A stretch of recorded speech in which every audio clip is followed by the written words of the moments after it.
Welcome to Trapping Inc. Scuttlebutt Podcast. I'm Rich. I'm Sandi, and we're up here in northwestern Alberta with a friend of ours, and we're going to talk a little bit about some heritage type of trapping that's Not only been that, going but on up here. a very fabulous and special ability he has. But first off, I want to mention that you can check out everything that we do on Trapping Inc. off of our website. That's at www.trappinginc.com.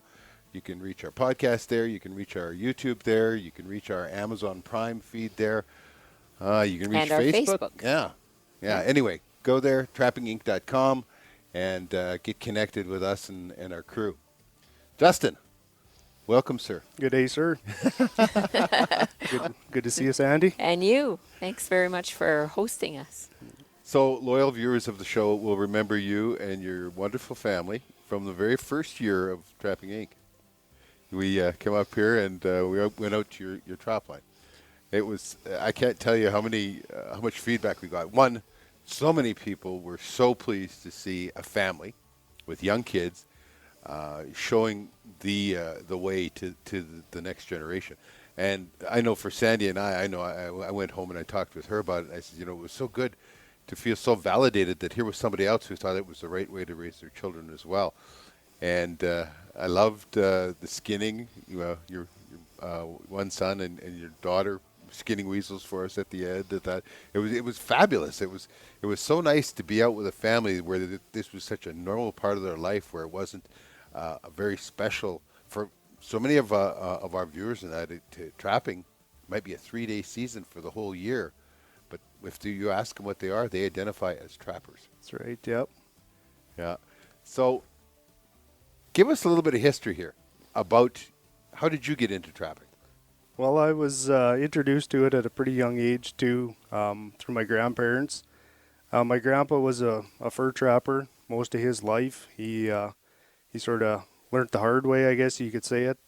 Started young, a lot of cold days. They didn't have the gear like we had, so he was a tough guy. I looked up to him as a mentor. I spent countless hours with him in the bush. Loved every minute of it. And I guess it instilled something into me that I look back and love every minute of it too. So that's how I got introduced to trapping. I've definitely lived my life around it. I enjoy it. And as you said before, like I look at it as we need to pass it down to our children, to the youth, so we can have this for the future. It's part of life. Well, I just want to wander off into one little tangent here. I know, I promised you I wasn't going to, but I lied. You talk about didn't have the heater that you have. That was one of the things, that when we've talked to like pioneers from the trapping industry and all that, and you talk about the cold, and they agree, that today with our heaters, that's much better, and that the cold isn't as bad. But it's not for the reason that we think of. It was hard for them to evenly dry their fur back then, and that's what it was all about. I mean, these were guys with the bark on. I mean, when they wore out clothes, they wore them out from the inside out. Yeah. They were so tough, and they didn't really care the fact that they were living in an open lean-to for the winter in the snow and that, but it was hard to get their fur dry. Yeah, yeah, a lot of long nights turning fur, keeping the fire going, eh? Yeah. Well, Not your grandparents started here how many years ago? Back in the 30s. So my grandparents, I guess, come from Ukraine, settled here, and then, had some unfortunate things happen, and my grandpa was about 15, 16, and ended up having to go to the bush to live and to survive, and trapping was the way. Yeah. There was a lot of money in fur back then. Yeah. Well, it was things were happening in the world. They were looking at our fur as the best in the world. So to go out and actually have a job, create money from the bush, they bought supplies. They didn't buy toys. They bought supplies, eh? I find it fascinating. You talked about back then squirrel was very valuable. And I believe it was your grandpa and his brothers? Yeah, Grandma was part of it too, but Grandpa and one brother and Grandma cut 3,600 squirrels one winter. Yeah. Yeah. Wow. So, yeah, it was, put food on the table and bought a vehicle and stuff back in them days too. So, Yeah. And I believe was it your grandpa or is one of his brothers that could skin squirrels while skiing to the next Grandpa. place? Yeah. Yeah. Yeah. Yeah, they had snare poles and stuff, and as they were skiing, they had the little 22 shorts. I still have his original gun, and they could ski along, hear a squirrel in the trees, ski over to it, get it, carry on skiing as they're going, go to the next one. There was a lot of those pioneers that traveled through the bush on skis. Yep. Not, a lot of people think that snowshoes were the way to travel, but the skis were a lot faster for them. And easier on their bodies. Yeah. You walk in snowshoes all day. It takes a pretty tough man. Skis, you get good at it, and they could cover a lot of ground. Yeah. Yeah. So he could ski and skin squirrels. There's maybe some genetic thing here with his abilities.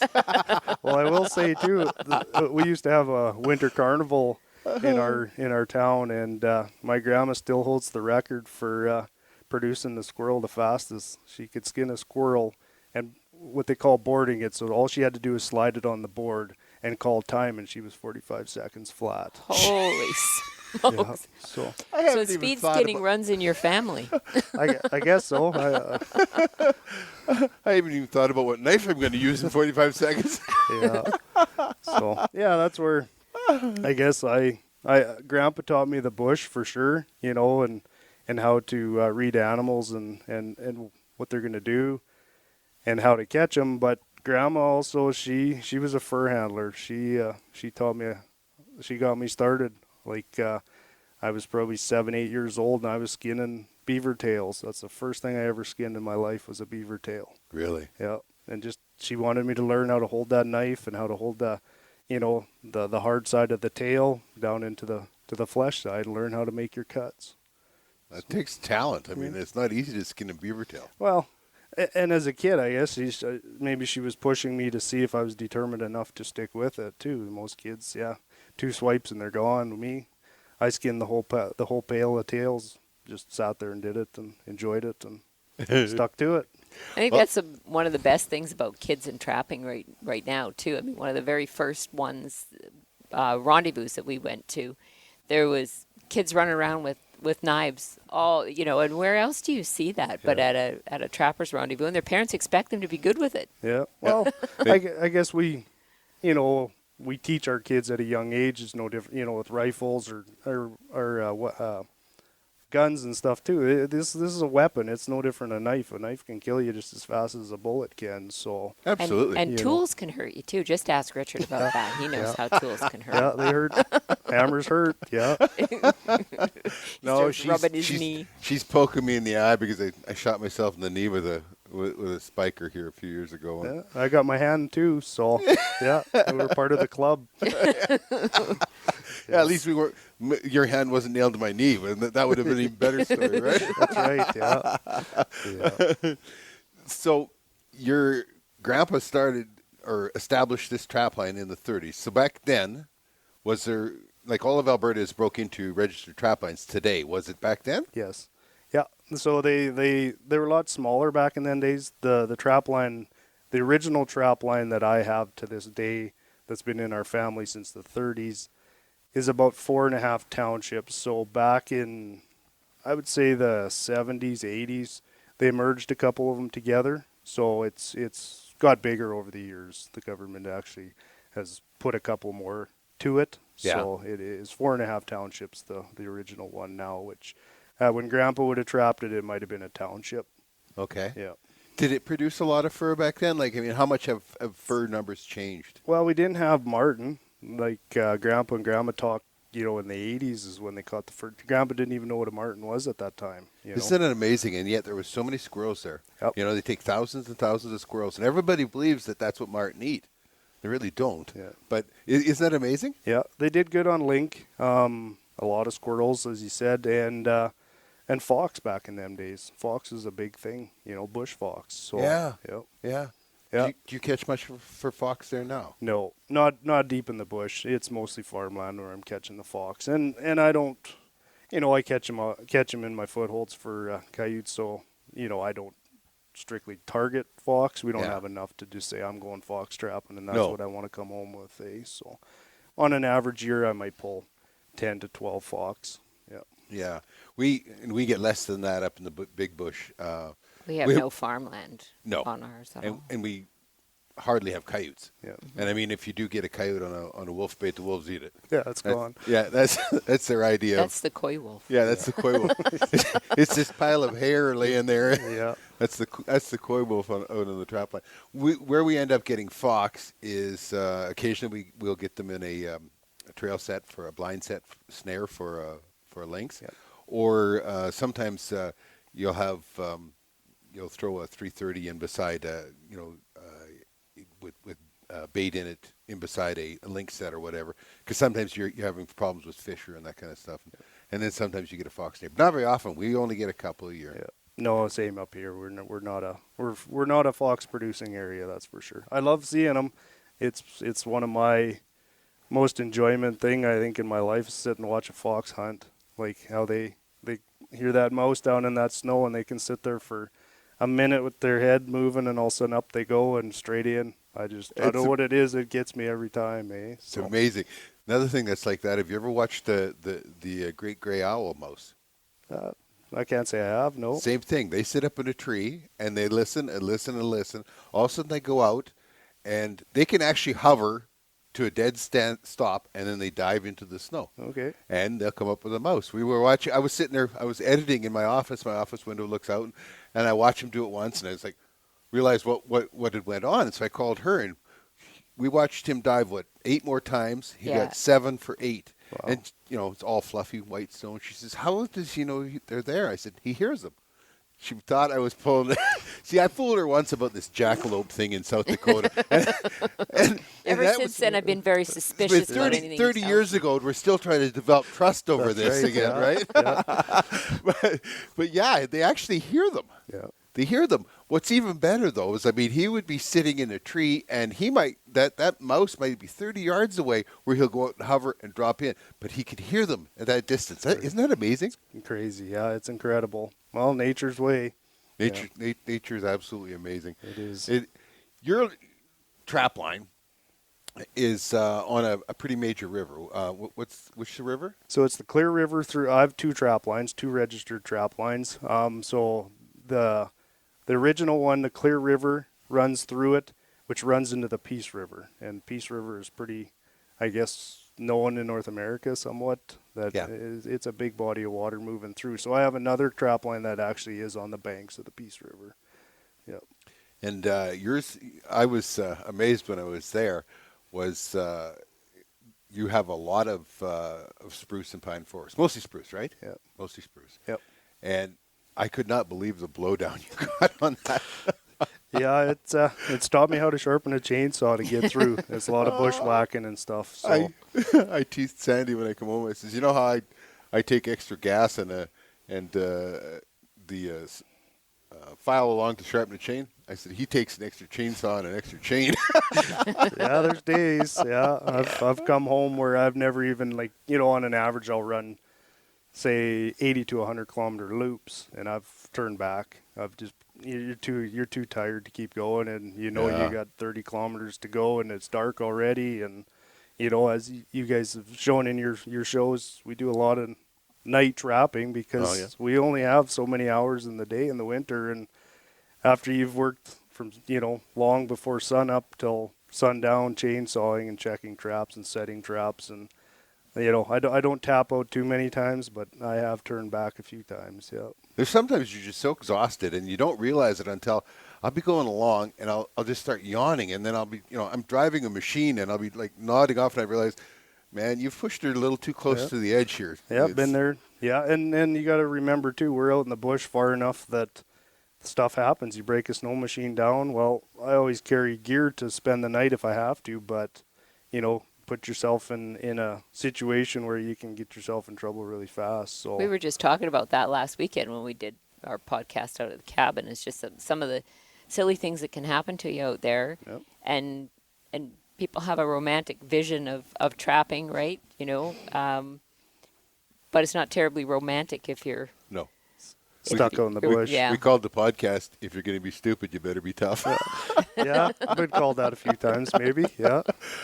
But that's a very important thing, though. I mean, when you need a reserve. If something goes wrong, you run into a tree or you break a machine or whatever, you need that reserve to pull your fat out of the fire. Yep. And if you've run it so far down, you ain't got it. Yep.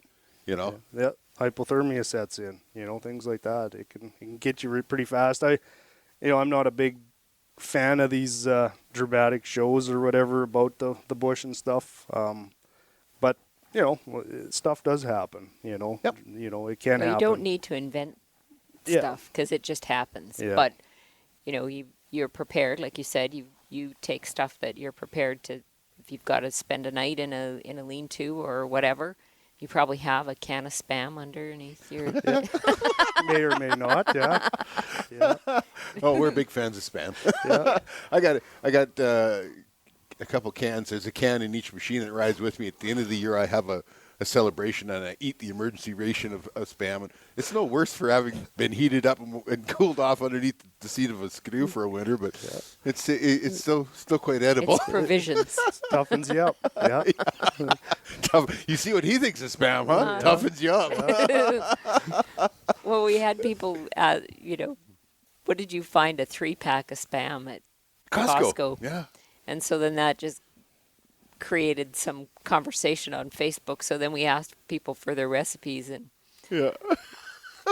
there are some creative Spam recipes out there. Yeah, like I would never go to that kind of effort. Like to me, Spam is if you manage to open the can and stick it on a stick and heat it up. That's a recipe. Yep. I don't know. These people are chopping stuff up and mixing it, and for better flavor, a little bit of blackberry balsamic vinegar, and I was like, what? So 90% of my lunch is on the Trapline. I'm usually snowmobiling down the trail eating a sandwich, which is probably 3/4 froze. Yeah. And all I can taste is beaver meat anyways, because it's all over my hands. It's what I trap with for when I'm out doing most of my trapping in the winter. I'm familiar so. with that. Yeah. Richard likes it when I come along, though, because I can make a sandwich inside the Argo for him, and it doesn't taste like skunk essence or beaver meat. Yeah. So it's okay. You get immune to it. I guess we look at the animals; they live on it every day. So why can't we? Well, we joke because she'll be like, "Oh my God, it stinks." I don't smell that. Well, you've got nose blind, just like a commercial on TV. Febreze. Yeah. I don't think Febreze is that good. I think I actually have lost senses, but Well, I look at it when something is that good. It's like a fine wine. I know I make some pretty rank wolf lures and stuff, baits, and when it sticks to your clothes and you come home and you haven't touched it in like 2 hours, and your wife says, "My God, what is on you?" You know you got the right recipe, eh? So And the shower is right there. yeah, it's like fine wine. It gets better as it ages. it's so funny though. I mean, you talk about beaver because earthworms. The scent of earthworms is recognized by every fish in the world as food. Okay? I think beaver lands there for every carnivore. Oh, yeah. You can put it on the ground and you could have different meat, and guaranteed a dog will eat that beaver meat first. Oh, Unplugged. we're okay now. Okay. I'm getting having too much fun here. So we're talking a little bit about cycles, and it was in the 80s before Marten ever showed up. Yep.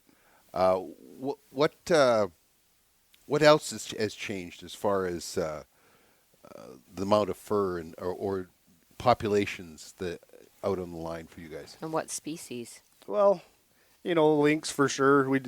There's years when I was younger, Grandpa was catching a pile of lynx on the line. I've never had the run yet. Like, I think we're coming into a cycle. I'm hoping here in the next few years of a lynx run. I got neighboring trappers to the north of me that are actually doing quite well with numbers of lynx. So, hopefully they come down into the areas where I'm trapping too, and I can grab a few of them. Marten, definitely, we're on an average, I'm shooting for that 60 to 80 Marten a year. So, I've managed my trap lines to the point where I know I'm comfortable killing that many Marten every year. And when I do see a fluctuation, say I'm starting to catch some adult females towards the end of season, hey, I know enough to yank my traps. Leave them for next year. So what about the other fur then? The mink, the otter. Seeing more otter, to be honest with you. I've got a few otter in the last few years. Grandpa went his whole trapping career, probably 60 years, and never caught an otter in our area. So we're seeing more otter show up. Mink, not a lot of mink in our area as it is. Beavers, ups and downs like Grandma and Grandpa. I grew up on the Eureka River. My grandparents lived about a half a mile from us, where I was born and raised. And Grandpa and Grandma trapped that Eureka River my whole life, and that's where I started trapping beaver. So I was pretty fortunate when I was 5, 6, 7 years old.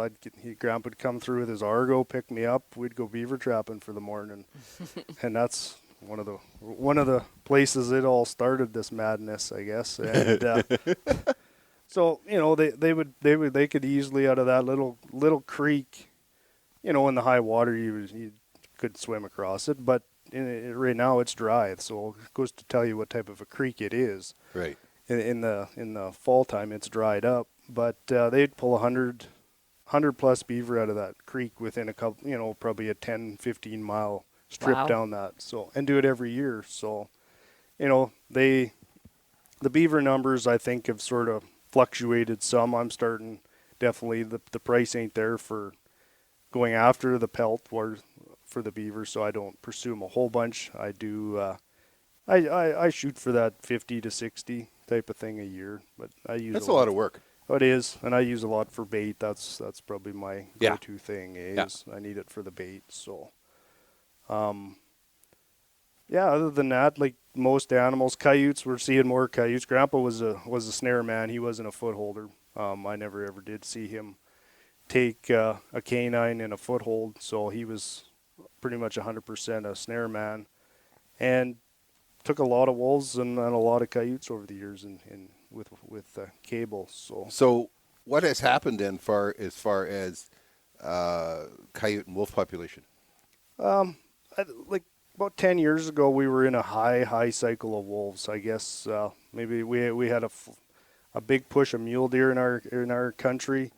I think the food was there. The wolves, they started multiplying, and we were to the point where they were actually a problem, with the moose and the wildlife, deer, and then into cattle and stuff too. So, coyotes, they fluctuate. Same thing. You never get rid of them all. You can trap your heart out, and you're never going to kill every coyote. So no matter what. But I'm in the last couple of years, I've really sort of struck out to learn this art of footholding, and lots of you can say growing pains, ups and downs, highs and lows. But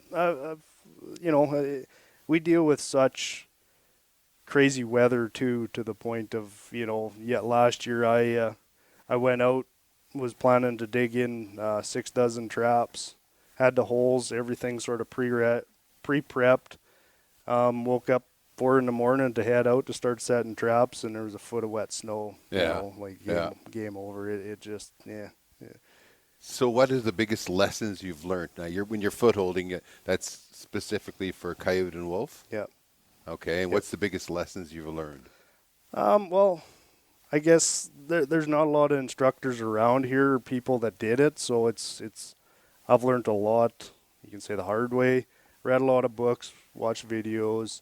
Probably the biggest thing that has set me, I wouldn't say to the next level, but opened my eyes a lot. I actually went down last summer to Craig O'Gorman's and took his school down there with him for 2 days. And, it was, I learned a lot in 2 days of what people, everybody thinks, you need, hazmat suits and this and that, yada, yada, to just get so extreme to set that trap.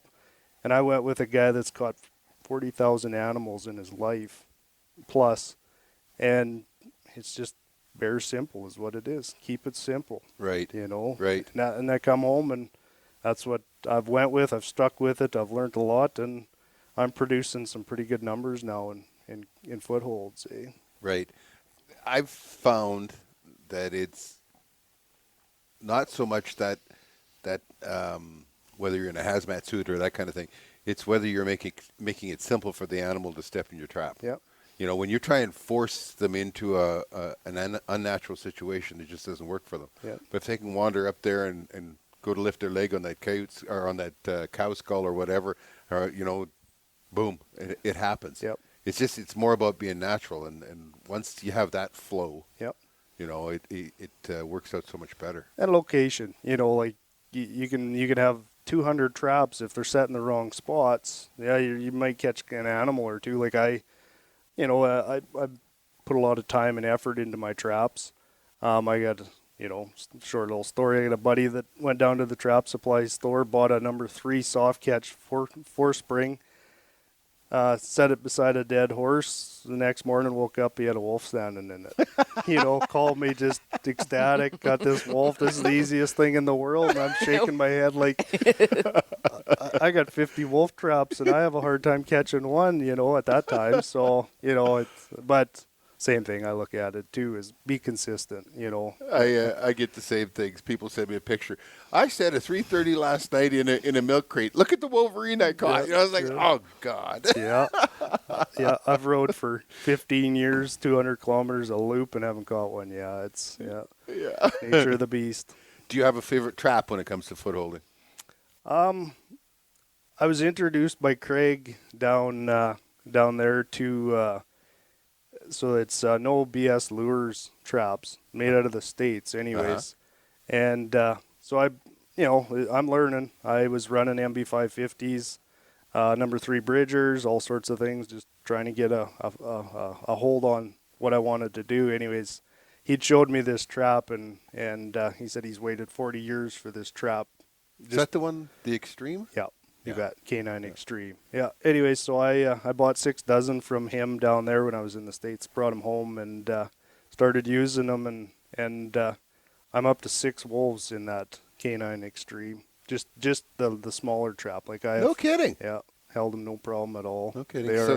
They're an offset, are they? Yep, offset laminate, base swivel. They have all the specs we need for Canada, and just a rock solid trap. I've held 100-pound wolf, the white one that's leaned against Sandi here.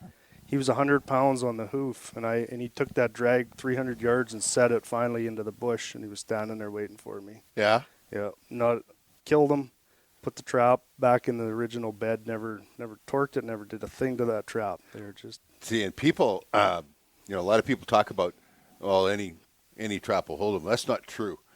Especially that base plate and how the swivel is hooked up on it is so critical. Yep. You take when I was up with Robert Granjam up in the territories. I don't know if you saw the show or not, but he had caught a lynx in a offset number 3 Bridger Canadian, right? Yep. And the wolves decided to eat this lynx while they played tug of war with him and all that. The base plate on that number 3 was bent in a loop like this, like the jaws were just floppy, and I don't know whether you could even rehab that thing enough. Now, you imagine if that was a wolf in there. You're not going to hold him. No, he's going to torque that trap hard enough that the jaws are going to come loose, eh? Yeah. Yeah. No, I'm damn impressed with these traps. I got to know Kendall a little bit, talked to him, and he made some wolf traps. So I said, well, I want to get in, like I need them. I'm trapping wolves, so I need some good solid traps. So he sent me a dozen of what he was working with, laminated offset, and just a big, solid, sturdy trap. So I ended up getting another. I got 50 of them running now, and they're sitting in the dirt as we speak. Okay, so with your drag, then, how do you set up your drag? Wolf traps. I run a fairly big chain. I got a JC Connor shock spring in it. Lots of swivels. I'm a swivel guy. I like to give them that ability to maneuver in that. I'm running 10 good feet to good heavy chain, and then I'm running Armageddon drags, so O'Gorman drags there. Okay. And they lock up, and they ain't nothing pulling them out. No, they're a good hook. And Yep. Yeah. I've probably like the 100-pound wolf I took last year, he was in a coyote-sized drag. He did get it about 300 yards, and that's the furthest anything has ever drug. So why do you prefer the drag over a ground stake? Stakes, I like drags to the point that you make a set or you find that spot, that X. It's not disturbed. You know, the animal comes in, gets caught, he's gone, he's humping her, 30 yards, he hangs up. You go dispatch him, bring your trap back, set it in the original spot. Yeah, you're rolling again. Your catch circle is away from where you're actually hooked up on them. And wolves too, like, if you find that spot, and it takes a lot of work to find them X's I call, like where they'll come back to, where you're going to catch 3 or 4 or 5 wolves in that 6-8 inch circle. You don't want it all disturbed, so you get your original catch, he's going to take off, hang up, dispatch, and put your trap back in there. Now you got a catch circle, you can trap that too, so it creates more options too. Eh? Yeah, I believe, especially with, and it's funny, a lot of people don't understand it, but cats and canines are very similar, and that when there's more disturbance, it's more attractive. It's more active because it's more active. Yep. Yeah. What did someone go in there and bury? Let's go check it out. Eh? Oh, yeah. It's curiosity definitely. killed the cat. Eh? Yeah, and the dog. Yeah. So let's go somewhere else then with this. You love handling fur. You do a lot of custom skinning, don't you? I do. Yeah. I can say I handled or sharpened a few knives, wore a few out. Yeah, yeah. Hands are getting tired. Yeah, but I still love it. It's I guess some people can sit and play a guitar or you read a book or whatever. This is what it relaxes me. I go out and I can skin for 3-4 hours and look at the clock and where the heck did the time go, eh? It's trapper meditation is what it is. I guess it's so. trapper yoga. Yeah. I guess so. Yeah. I'm in a different level than you because in 3-4 hours I'll get 1 or 2 pieces done and I'll come back in. Now in Alberta we have a rendezvous, and that's a big trappers convention, and every year there's a competition. It's Ultimate Every Trappers. year there's Ultimate Trappers competition, and part of it there's, I don't know, 5-6 different stages to it. You got to start a fire and boil coffee. There's a beaver skinning, a speed competition, and there's a coyote speed competition. Yep. Now you have won the coyote. I know you won it this year. How many other years have you won that? Two more times to set records. And how many times have you been the ultimate trapper? Twice. Yeah, Twice. I've took it 2 years. Yeah. This year, I have no way of knowing, because as much research as we've done, and we were to the national convention in Michigan and everything where they don't have such a thing. Yeah, they don't do things like speed competitions when it comes to skinning. But you had to have set the world record for skinning a coyote this year. Well, I don't know about a world record, but I pumped some fur out. Here's the best part, is that one guy, and if you're in coyotes and snaring at all, you'll know the name Marty Seneker. Marty Seneker did a coyote in 2 minutes flat. Marty came in second. Yeah. You did it in 1:51. Yeah, I guess so. Tell me, how do you do that?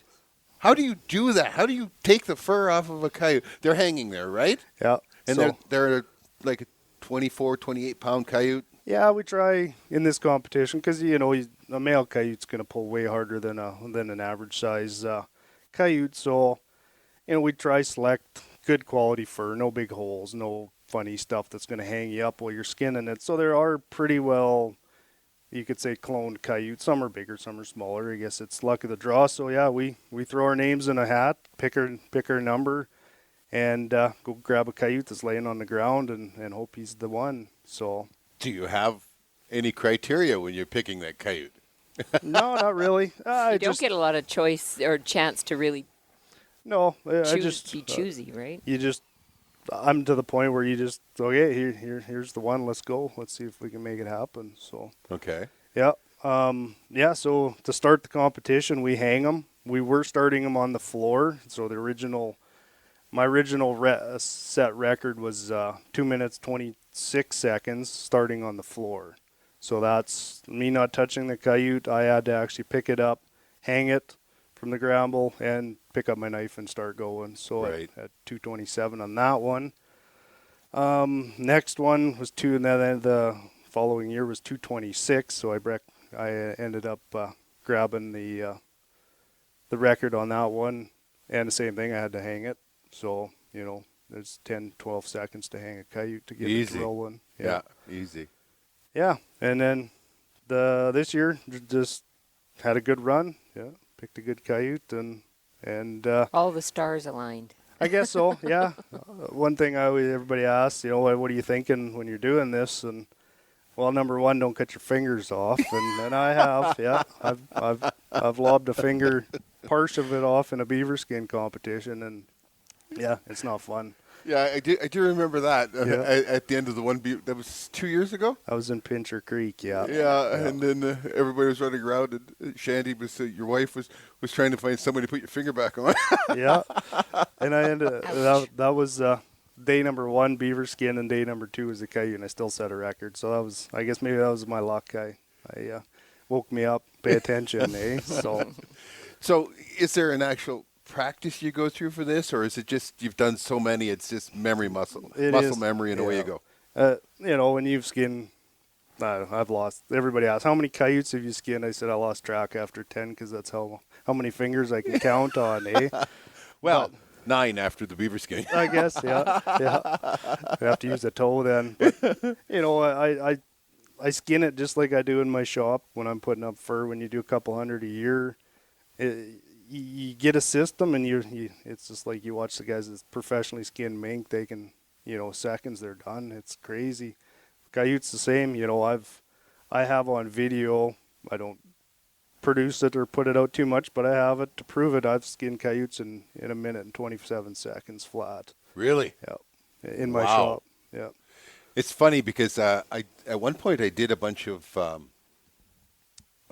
video work for NAFA, I believe it was, when they're producing their beaver DVD, and I filmed Jackie Wirt skinning beaver, and it wasn't until I was editing it together afterwards, and I looked at it as I could take the left side of beaver number one, and I could, at any point I want to, intermix it with the left side of beaver number 2 and beaver number 4. There was the same amount of strokes. It was the same motion, everything, every time. And then it would be flip the animal around and do it again. And I was just amazed at how much it was to me. It was just muscle memory. He's done thousands upon thousands, and it's just the same number of strokes, the same weight on the knife, everything, right? Yeah, coyotes are the same. Like I have my cuts. There's little tricks that I know where to push and pull to get it to go good, and it's smooth as fast. That's another thing. When you're smooth and you roll, and all of a sudden you just bang, bang, bang, bang your cuts, and you're grabbing the right spots at the right time, and it comes off. It pulls. Well, that's the fascinating part that I find so cool when I watch you. You don't look fast. Yeah. You don't look fast. Like some people, they look like they're under the gun, like they're panicking. They're flat out trying so hard. You don't. You just, like you say, you're smooth, and away it goes. It just flies, right? Yeah. One of the great things that's happened out of all this, though, like we've filmed those particular competitions and some of the other really fun things like the snowshoe race and whatnot. Yeah. But as those shows have started to air in the U.S. and we've gotten a bigger U.S. audience, when we go down to the National Trapping Convention, they are really fascinated with the stuff that we do. Well, first of all, I think they think it's really kind of interesting what we find to be Humorous or enjoyable to watch. enjoyment. Yeah. But at those big national conventions, they don't have anything like that. But they know. Yeah. They know about it. They know your name too. Oh, that's cool. Yeah. And it's just not something that you can get to have happen down there, I don't think. It seems foreign to them, and yet they're so fascinated by it, because everybody's fascinated by a race, by competition, and that. I guess just the fact that there's so many. I mean, part of it is there's not many people that handle as many coyotes as you do in a year, or a lot of the guys up here. There's some that handle a lot more coyotes. Yep. But you have to have the talent, and you have to have the practice, and Well, not everybody that catches a lot of coyotes does their own skinning either. No, that's true. Right. That's very true. I know a lot of guys that catch 300-400 coyotes and don't touch a single one. Yeah. They pay people to do it. Yeah. Yep. You know, some of them probably pay you to do it. Yeah, well, for sure. No, and it's. I look at it too as a lot like guys. There's guys that have knacks to things. You know, you can pick. Some guy will pick up a guitar for the first time, and within 15 minutes he's strumming and he's got his fingers figured out. You know, and next guy can pick up a goose call. You know, 3 good blows and he's got the reed figured out and he's rolling on it. Next guy, 3 days later, he still sounds like a drowning duck. Eh? So, yeah. You've heard me with a guitar, haven't you? In 15 minutes, I can figure out how to start a fire with it. Yeah. But I guess that's what you're interested in. I don't know what it is that the bug that bit me that I like. I like handling fur, and there's nothing more appealing to me than seeing a well-handled piece of fur. Oh, no question. No question. So what do you see? You know, we're running into more issues with PETA, with antis, that kind of thing. Do you think they're as big a deal as what people complain about on social media and that, or do you think there's a lot of the boy that cried wolf going on? Well, I've had a few run-ins with antis and stuff. I don't let it get to me. This is my profession. This is what I love to do, and I don't go beat on their door. So but I want to say we're gaining ground. I think with education is a big thing. No matter how much money you have, you're not going to change somebody's minds that are just dead set against it. So the only way to change their mind is through education. That's the truth, and we run into those situations where you have an anti and they want to fight. That's all they want to do. Yeah. You're never going to change their mind, so why fight with them? Exactly. All I end up doing in those situations is I just delete them. Yeah. I just delete them. Oh, no voice. Don't give them a voice. Why give them a voice on my platforms? And I try to counsel other folks in the industry to do the same. Yeah. I said the people that you really want to reach aren't ever going to talk to you, and that's the 80%. Yeah. 10% trap, 10% hate it. It's the 80% that don't. That which we find that about 80% of our fans don't trap, but they're fascinated with the life. Yep. I'm pretty fortunate too. I enjoy teaching, trapping education and stuff. So I love going to schools, taking stuff to the kids and showing them and showing what, we're not cold-blooded killers. We're out there for a reason. We're out there managing animals. If we ain't out there helping, doing our part of it, well, disease sets in, overnumbers set in. Now we have nothing. We have some serious problems going on. So I like to be a steward to the land. I love being in the bush. I love looking after animals. People ask me, like, how can you, kill an animal? Well, yeah, I don't get just an honest thrill out of killing an animal alive in a trap, but it's part of my job. I do it. It's just like a plumber when he comes to a house with the toilet plugged. It's part of his job, so. And for me, you just have to understand that we are dealing in a surplus. These animals are going to die. Nature's going to kill them. Yep. So we're just trying to utilize that surplus. And the more people that understand that, the better off it is. There are a lot of people who post stuff on the internet that don't help us. No. People need to have a filter, and I don't understand. But, it doesn't matter whether it's hunting or fishing or drunk driving or whatever. People will post any bloody thing on the internet. Yeah. And it's unfortunate that people have to be counseled on having a filter and don't. But I find that, we've had people. I had actually, we had quite a thing come up here when we were doing game studies this year in Alberta. They were flying different WMUs. Every couple of years they'll fly a wildlife management unit. They'll fly and count moose, okay? Yep. One wildlife management unit butts against the one side of my son's trapline in central Alberta. And they flew it, and they came up with like 400 and some moose, 426 or something like that. They extrapolate that. Yeah, number, well, right? they actually have a number, and the number was 118, and they multiply that by 4, and that gives them just through this whole algorithm they have, that gives them the actual number of moose in the wildlife management unit. in the same time, they actually counted the number of feral horses and came up with over 650. That wasn't extrapolated or anything. That was an actual count while they were counting moose. Well, wild horses, feral horses, because there are no wild horses in North America, not for 18,000 years. Yep. These are all somebody else's garbage that's been turned loose. Yep. And they've become a huge problem. Because they outcompete. A herd of horses outcompetes a single moose or whatever very easily. Yeah. And so I had somebody contact me, and they said, well, why wouldn't people catch them and tame them? And I said, well, that has in the past that was done, and they caught them, but most often they were shipped off to the packing plant, and they're not of any quality whatsoever. And that offends people too. Yeah, yeah, and the fact that they're only good for dog meat usually is what they go for is dog food. Yep. Very seldom do they even go for human consumption, just because they're poor quality, right?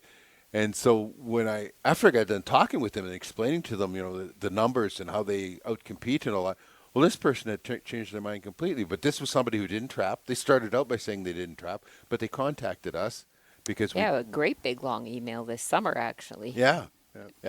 So it was fascinating where that went. That was to me that was good. That was one of those victories. Yep. Where here was somebody that was against, killing feral horses and killing wolves and was turned around because they thought it was kind of bad that we were celebrating that the horses were now getting ate by the wolves because every pile of crap we found and that was just full of hair, horse hair. Yeah. Yeah. So, and that was the first time in all the years that he's trapped there because it's always been moose or mostly moose. Very, very not very often deer or elk because neither one of them are really a big enough meal for a pack of wolves. But horses are a big meal. Oh yeah, they love horse meat. Yeah. One thing I always like when I get to go to schools and teach kids, I look at there's going to be some against it for sure. That 80% is what I'm after. Yep. I'm trying to get this in, especially younger kids in the smaller grades. I don't handle fur in front of them to the point of, bringing, say, a dead coyote or whatever. But so my first thing is I bring in all my fur bags of all my goodies, tan fur and dried fur and whatnot. And, I get talking to them, tell them who I am, introduce myself and what I am and what I do. But I always have a piece of roll of toilet paper with me, and I always hold it up. And I said, "Who uses this every day?" Everybody, kids, they giggle and laugh. Well, yeah, we do. And I said, "Well, I hope you do. Good, But where does this come from? And you get finally some kid will say it comes from the bush, the trees. Yeah, well, we're cutting these trees down to." Use this type of stuff, build our houses, produce paper so you guys can come to school and write and learn and stuff. But what lives in the bush? Finally someone will say animals. Well, yeah. So when we're cutting their whole houses down, where do they go live? They have nowhere to live. So now we have a surplus of animals going into another animal's home. So if trappers, people that stewards of the land, ain't there to help out in our part that humans have created, what do we have? We're going to have massive diseases, overrun with animals, and we are seeing it. So we need to inform, and that's what I like to do is take it to younger kids so that they're open to it at a younger age. When they're 20, 30 years old, it's pretty hard to drive something home to them, eh? Yeah. And that's a great point. One thing that people point out, they talk about how mankind upset the balance of nature. Well, man's been part of the balance of nature for hundreds of thousands of years that man's been on the face of the earth. Our population has encroached more and more on nature, no question. But we've been part of the balance. And I really like that you go see the kids because kids are, I always like to say this, is that kids and puppy dogs are nothing you don't make them.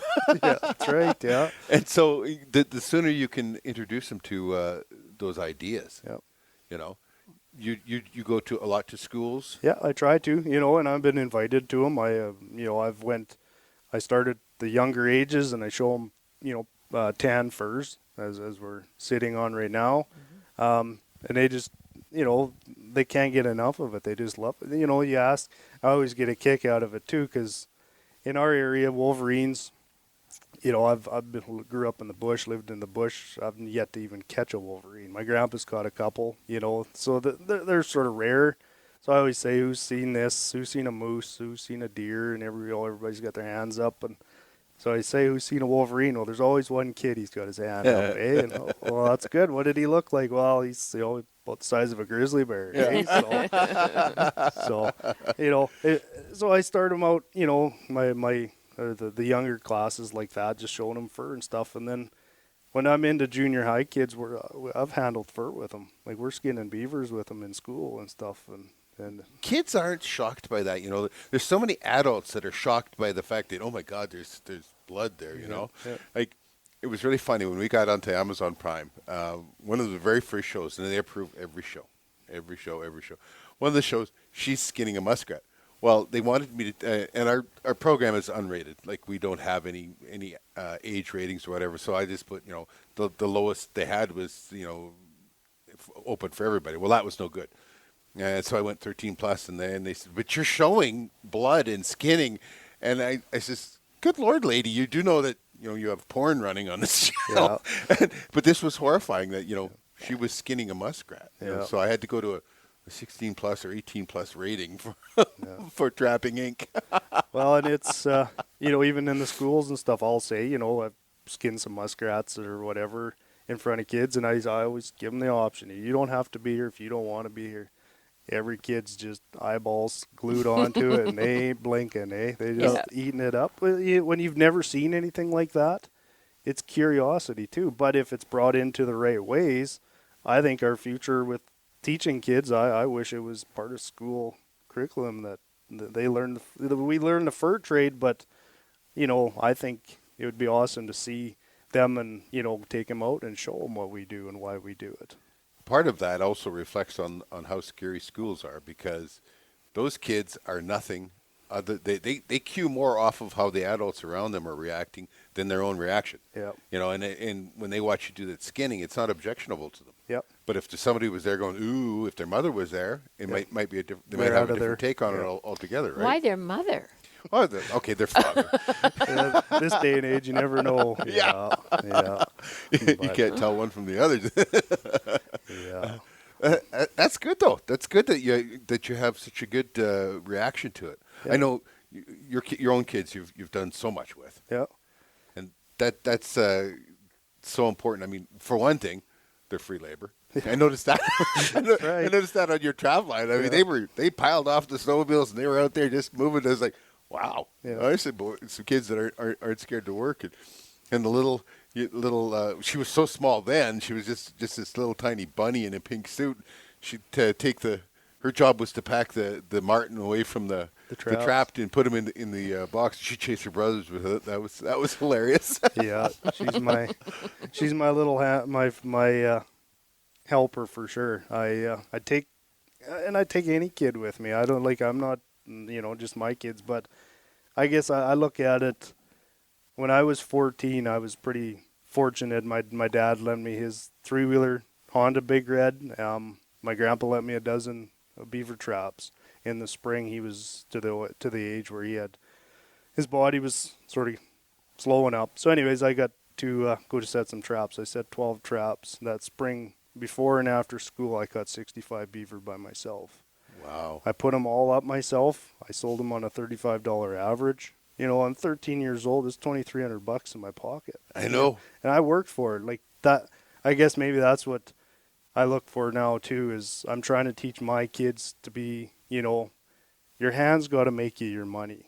Pay attention to that. When you have a knack for something or to the ability to use your hands, you're gonna hopefully, go far in life, eh? Well, you're not afraid to get your hands dirty. One thing, if your hands are making your money, you're not afraid to get them dirty. Yeah. And I can still hear the satisfaction in your voice of what those beaver were worth. Oh, yeah. As a kid at that age, I mean, the incredible amount of confidence it gave you to tackle anything. You know. Yeah, it was a lot of work. Eh, I could have went and hung out with my buddies or whatever, but I went home after school and skinned beaver till dark. Come home and went to bed, got up, went checked my traps, So how were you trapping back then? Like what was your set back then? Oh, just on a run set, caster mount, just on 330? Yep, 330. Yeah. Old Victor 330s that Grandpa had, and so yeah, that's what I caught. My best day was I took 9 beaver in one day and 12 traps. So Oh my God! yeah, Yeah. 13 years old. I was pretty big-eyed and a lot of teeth showing on my way home. Eh? And that old big red was loaded. Oh, it was. There was a double trip. Yeah, yeah. And then trapping with Grandpa too, I guess. And he I learned fur handling and whatnot when I was fairly young. So he, I wouldn't say he was a great fur handler. He was more about the quantity, not quality. Yeah. So like he produced a lot of fur over the years. So anyways, Grandma was a good fur handler. She taught me too, as I said before. So Grandpa, he still wanted to go trap, and I was getting up into my senior years of high school and playing basketball and girls and whatnot, keeping busy. Anyways, so he said if you put the fur up for me, I'll trap. If you put the fur up, we'll split it, the profit. I said, yeah, why not? So anyways, I had to slow him down at 1,200 squirrels. So he was in his glory because he didn't have to even worry about putting his fur up. So I ended up skinning 1,200 squirrels one winter for him. Grandpa still had a few steps going. Well, yeah, he was tough. Yeah, he didn't slow down. And when he knew he didn't have to deal with the headache at the end of the day, he was full tilt. Eh? So, Yeah. Do what you love. Yeah. Yeah. Yeah. But no, it's always been an enjoyment to me. So. I'll tell you what, it's easy to see, I mean, how much it helped mold you and how much it's molded your family and your children together. We're in a much more urban environment. You guys are out here in northern Alberta on the farm and that, so maybe it's not so unique for you, but we see where the future is, and we wish there were more families like yours. Yeah, well, thank you. No, and I do ADC work. I do a pretty big project with some wolves here the last few years, and it's hard work. I'm digging holes. It's long days. I work. Yeah, this is supposed to be a hobby type of thing. Anyways, it's my second job. So, I'm up early in the morning to farm. Yeah. I farm till supper time, and I go trapping. And lots of times I ain't home till 1 in the morning, and back up at 7, 8 in the morning on the farm to go at it. So Well, that's that part of not worrying about getting your hands dirty. How many acres do you farm? with my brother and my dad, dad's getting out of it. It was 6,500 acres of Yeah. grain farming. So Yeah, that isn't done with a snap of the fingers. no, not most days. No, some long days. And of course, when busy season is on the farm, it's busy season and getting ready for trapping and trapping as doing ADC work. So Yeah. yeah. But I'm pretty fortunate. I take my kids. Harley was with me yesterday. We were setting wolf traps. We dug in 12 sets, fresh new sets, scouted, and she's packing dirt with me, and she's luring the sets with me. She's 9, 10 years old, and she's getting right Good in for there. her. Yeah, Good for her. yep. So I still remember her with the wool sock fleshing a weasel. Yep. yeah, and I don't force kids or nothing, but if I go out after supper, 10 out of 10 times she's out there with me. Yeah, skinning, combing coyotes, whatever it takes. Yeah. I guess maybe she's been bit by the bug too, eh? So That's cool. Yeah. That's cool. That's always our dream, though, isn't it? Yeah. As much as we don't want to, influence our children too much, want them to be their own people and all that. It's always cool when they like to do what you like to do. oh yeah, and if they want to go in or ride their bikes, whatever, do it. I'm fine with it, Yeah. But if they're willing to come and look and learn, I'll show you. Yeah, yeah. It's free labor, eh? Yeah. Well, I got to tell you, it has been a wonderful time sitting here talking with you. I got to come back and get on the trap line with you again. For sure. That yeah. was a great show. Bring your chainsaw here. Yeah. No, bring no. your I'm gonna bring a limp, a limp and a bad back. yeah, bring some saw fuel and a saw. Yeah. Yeah, for sure. No, I'd love to have you. I enjoy taking people, for sure. And I sure appreciate you taking time in the fall here, which is your busy time, to do the podcast with us. No problem at all. Thank you very much for having me on it. Well, thank you. You bet. Thanks, Thanks Andy. a lot. You bet. All right. I hope we kept you guys interested. And as I said at the start of the show, be sure to check out everything at www.trappinginc.com. Thank you.